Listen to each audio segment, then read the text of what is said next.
So, what's up sa inyo mga tet kuya, no? Ako nga pala si Kuya Len at nagbabalik tayo ngayon dito sa Grow a Garden. So mga tet kuya, ano ko lang kayo, update ko lang kayo. Medyo okay na ang pakiramdam ko.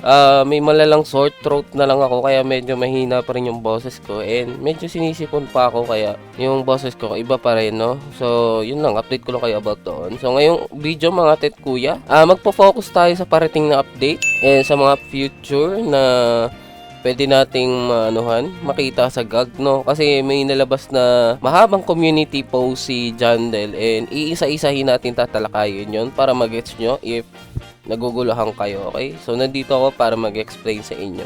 Okay. Siyempre, bago natin umpisahan tong video to mga tit kuya, siyempre hindi natin pwede kalimutan ang mga nagpapa-wash out.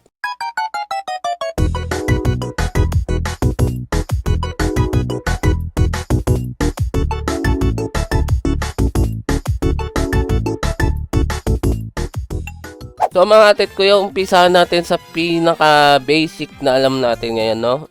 Una-una, bumalik na po ang pet trading, okay? Meron lang na konting pagbabago pagdating sa pet trading or plant trading or fruit trading, kung ano man tawag nyo. Basta may konting pagbabago sa gifting pala, gifting.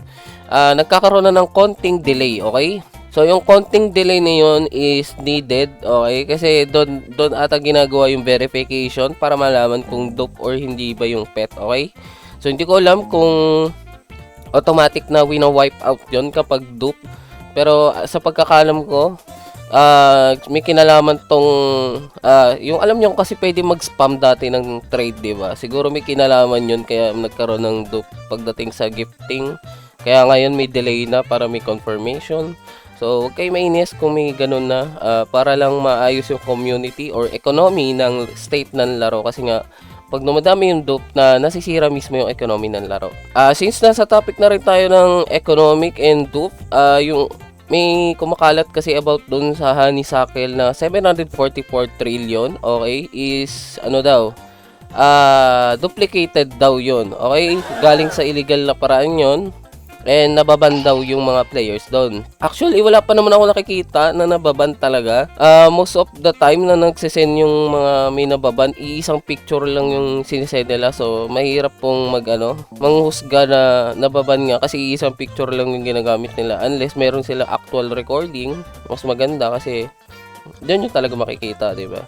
So, yun. Wala pa naman ako na-receive na report. Nababasa ko lang and according sa Facebook comments, fake lang daw yun, run prompt. Pero, according dun sa sa karamihan, yung 744 trillion na honeysuckle is illegal talaga, no? Hindi talaga siya parang nakuha ng natural, okay? Parang ginamitan siya ng script para umabot ng ganun. Okay? So, yun lang yung masasabi ko kasi hindi ko talaga masyadong hinahalongkat yung scripting tsaka duping sa mga laro kasi wala naman akong interest sa ganyan. Boring kasi maglaro kapag nag-i-script or exploit kayo. Ang boring kayo maglaro. Siguro yung mga nagaganyan lang is yung nagko-cross trade kasi binibenta nila. Since nandito na rin tayo sa topic ng pagbebenta, bibigyan ko lang kayo ng tip. Currently, sirang-sira ang economy ng shekels, okay? Shekels, I mean yung pera dito sa laro, yung in-game. Kasi nga may mga 744 trillion na honeysuckle na nakakalat. Kung ako sa inyo, huwag nyo iti-trade yung pet nyo para sa shekels, okay? Hindi po worth it. Kasi wala naman kayo mabibiling pinakamahal na gamit or seed para sa shekels. Yung ano nyo ba yung 744 trillion? Itatambak nyo lang yan eh. Diba? Tsaka kahit tumagal tong laro, malalamangan pa rin at malalamangan yung 744 trillion na yan. Darating din yung point na may lalamang din dyan. Kaya kapag makipag-trade kayo, pet to pet lang. Kasi yung pet, maraming purposes, okay? Kapag nag-pet to shekels kayo, para kayo namigay ng pet, okay? Kasi ang dali-dali makakuha ng shekels eh. Lalo na kung naka-raccoon method sila, makukuha nila yan ng madalian lang para kayo namigay ng libreng pet. Ngayong may kumakalat na 744 trillion, lalo kayo malulugi, okay? Kaya huwag kayo makipag-trade ng pet to shekels, pet to pet lang para guaranteed na magagamit nyo pa yung pet, okay? Okay, since nandito na nga tayo sa topic, let's balik tayo dun sa community post, sabi ni Jandel. Actually, sinabi niya dun sa community post na parating na yung trading, okay? it's either this update or next week. Tumagal lang naman yung dating ng trading dahil sa mga nagdudup tsaka nag-exploit. Okay? Tumagal lang dahil doon. Kailangan muna nila linisin yung pinaka doping or pinakatanggalin muna nila yung root of cause bago nila ilabas yung trading. Kasi kung mangyari nun mga tit kuya, pag nakakuha kayo ng dope, maaaring mawala sa inventory nyo, okay? So yun yung pinaka iniiwasan nila dyan Del. Kasi yung iba sa inyo, alam nyo naman, bumibili sa ibang tao. Yung tinatawag natin cross trade, okay? So meron sa inyong gumaganon, alam ko. Kaya yun yung iniiwasan nila, baka masayang yung pera nyo sa maling paraan, okay? So ang ginawa nila, tinanggal na muna nila yung mga dupes or any type ng exploit na maaaring makapag-dupe bago nila ilalabas yung trading para makasure na lahat is merong guaranteed na original pet, okay? So next paragraph, according doon sa community post ni Jandel, no, maraming players nagre-request na ibalik yung old events katulad nung yung sa ano tawag dito, yung sa Easter early shop, tapos yung parang hungry plant. Okay, hindi ko naabutan yung mga yon pero sinabi lang ni Jandel kasi yun daw yung highly suggested. Okay, hindi ko man alam kung ano yun pero balak daw ibalik ni Jandel yung mga ganong event. So baka makita natin yan next event, no? Kasi madaming nagre-request. Now, yung sa last part naman ng community post na ginawa ni Jandel, sabi dito, magkakaroon ng bagong pet mutation na feature sa laro, no? Alam ko naman nakita nyo na yung leak na ginawa ni Jandel, okay? So mamaya may tatalakayin pa tayong iba bukod doon. Sabi kasi dito, this is a machine you can put your level 100 pet into and get a unique mutation with passives. Okay, yung mga pet natin is magkakaroon na ng mutation and makakakuha sila ng bagong passive. So kailangan level 100, okay? So yung part na yun is medyo mahirap kung katulad nyo ako. Medyo mahirap para sa akin yung makakuha ng level 100. Pero sabi nila dyan dahil na maglalabas sila ng bagong item na makakatulong magpa-level 100 ng mga pets nyo. Actually, magandang idea to kasi madali nyo na lang din makukuha yung max extra egg, extra equip, and extra pet inventory kapag nilabas yon. So, hindi lang yung pet mutation yung pinaka maapektuhan. Ito rin, maapektuhan, mamamax out nyo. So, bibigyan ko lang kayo ng idea kung ano sa tingin ko tong pet mutation na to, no? Siguro naman, kung naglalaro kayo ng ibang simulators, alam niyo yung tinatawag na enchants, okay? May tinatawag tayong pet enchants, no? Yung pet enchants is nagbibigay ng additional passive or boost sa pet, depende kung anong type of enchant. So, tingin ko, itong pet machine or yung pet mutation is magbibigay ng parang enchant, okay? Enchant sa pet, pero tawag dito kasi mutation eh. So sabihin na lang natin magbibigay sa mutation sa inyong pet para magkaroon ng additional ability. Yun nga sabi ni Jandel. And feeling ko ito ay hindi na re-reverse, okay? So paano hindi na re-reverse kuya? Hindi pwedeng palitan yung mutation. Yun yung tingin ko Kasi kung magkakaroon ng pangtanggal ng mutation, ang pwedeng gawin maglagay sila ng item para ma-remove yung mutation ng pet mo. So, re-recommend ko sa inyo habang maaga pa. Kasi kung free to play kayo katulad ko, mahirap po makakuha ng mga rare pet, okay? Lalo na kung may duplicate kayo, itabi nyo, okay? So, sasuggest ko lang, if yung mga duplicate kayo ng mga rare pet, itabi nyo muna. Huwag muna kayo makipag-trade.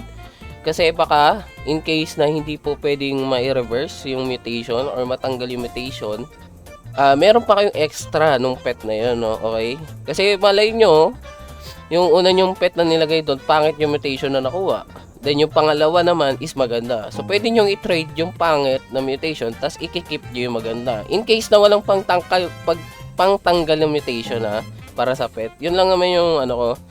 Maganda meron kayong kinikip na sobra para doon. So alam nyo naman na makaka-apekto to for sure sa trading value ng mga pets. Magkakaroon ng mga bagong value to in case na yung kunyari yung raccoon nyo is merong magandang mutation tapos maganda yung ability. Syempre tataas value niyan, di ba? Kaya nga sinasabi ko sa inyo, huwag nyo muna iti-trade yung mga extra yung pet. Itabi nyo lang, antayin nyo lumabas yung update. Kapag walang pangtanggal ng mutation, ano nyo lang hanggang sa makakuha kayo na maganda. Pero kung meron naman pang tanggal, okay lang kahit i-trade nyo na, di ba? At least meron kayo nakatabi in case. Kasi kung free to play kayo katulad ko, dapat ina-anticipate nyo lahat ng bagay na pwedeng dumating, okay? Kasi yun lang yung lamang nyo sa mga pay to win. Marunong kayo mag-predict or mag-anticipate na mga parating na bagay. Kasi kapag pay to win bibirahin lang ng pera yan. So, wala naman pakiyan. So, ikaw, yun na lang yung nagiging advantage mo. Itabi mo na, di ba? So, moving on, no? Nag-post ulit si Jandel sa announcement. Actually, sa Twitter ko nakita to. Popost ko na lang. Sabi dito, pet mutations. Pet mutations are here. Upgrade your pets for new variants, buff stats, and even unique abilities, no? So, tataas talaga yung value ng mga pet nyo kapag lumabas na tong pet mutation. So, malalaman natin kung gaano ba kataas yung ano. Tapos, sabi dito, the prehistoric event expands with an upgradable dino machine. So, mukhang tatagal pa ng isang linggo tong dino event. And magkakaroon ng upgradable dino machine. So, hindi ko alam kung pwedeng ang tinutukoy ni Jandel dito is magkakaroon ng dalawang incubator. So, sana ganun, no? Dalawang incubator para dalaw yung nalalagay mong pet, or mag-upgrade tong incubator na to, mas maganda yung rewards na makukuha mo, no? So, yun lang naman yung tingin ko doon. Then, sabi dito sa, next na sentence is, new quest and new crafting recipe. So, new quest, magkakaroon tayo. Ibig sabihin, bagong na naman. Mawawala siguro tong Bone Blossom, no? Feeling ko lang, mawawala yung Bone Blossom, pero hindi natin guaranteed yan. Tapos, sabi doon sa new recipes, siguro dito, mawawala na to, mapapalitan ng prehistoric plant, or magkakaroon tayo ng bagong craftable. Kasi nga, sabi ni Jandel, magkakaroon ng craftable or bagong gear para mapabilis yung level ng natin, pet, para mapa 100 kagad. So, dito siguro yan. Pwedeng dito rin sa plant. Anyway, kung sa plant yan, may reason kung bakit binalik ni Jandel yung mga lumang seeds. Okay, baka connected siya doon sa prehistoric plant, baka mag-require ng mga ditong seeds, or hindi ko sure kung magre-record siya ng summer seeds. Siguro hindi naman, kasi bihira lang lumabas yung merchant na yun. And sabi dito, introducing all new seed, pets, and epic admin weather, and lots of more. So, magkakaroon na naman tayo ng bagong seeds, bagong pets, and bagong weather event. So, I hope na dinosaur ulit yung mga bagong pets, kasi ang gaganda ng dinosaur na nakukuha natin dito. And gusto ko yung mga ability nila. I hope yung next dinosaur set is magaganda rin yung ability. Sa seeds naman, sana wala naman ako masyadong sa seeds, kasi yung Bone Blossom yung pinakamaganda ngayon, di ba? So, mga ate, kuya, para pala sa ating pag-giveaway, okay? Pinalad tayo kagabi, and binigyan tayo ni Cousin ng Red Fox, okay? So, yung Red Fox, mga ate, kuya, is papag-giveaway natin. So, sabi niya, pag-giveaway ko daw. And sasamahan ko na rin ng Cook Owl, no, mga ate, kuya. Bali, isang winner lang po ang makakakuha nito, okay? So, kukomment nyo lang is #Cousin, okay? Make sure nakasama po ang user nyo para madali lang po kayo i-add, and ma-chat nyo kagad ako, diba? So, kailangan kasama po user, ha? Kasi mga nakakarang nananalo sa inyo, hindi nagko-comment ng user. Ang hirap-hirap makontak. Di ko na mga mahanap yung iba, eh. So, mga tit ko, huwag nyo kakalimutan, user, tapos #Cousin. And wag nyo po iti-trade to for shekels. Okay, gamitin nyo lang kapag kailangan nyo mag-add para sa pet na gusto nyo. Pwede nyo gamitin to mga to, pero huwag nyo iti-trade sa shekels, okay? So, yun lang lahat mga tit kuya nang dapat nyong malaman para sa next update. Sinamahan ko na rin yun ng mga consideration ng mga dapat nyong gawin. Nasa inyo na lang po kung gagawin ninyo or hindi. Ilang beses ko na po naranasan to, kaya nagbibigay lang din ako ng payo sa inyo. Hindi lang po to ang nilalaro ko dati. Ang dami ko pong nalaro. Lahat po yun is may experience ako, no? Pagdating especially sa mga trading and updates. So, I hope na may natutunan naman kayo kahit papano sa mga pinagsasabi ko. So, hanggang dito na lang ako mga tit kuya. Ingat kayo palagi, and God bless po sa inyo. Bye-bye!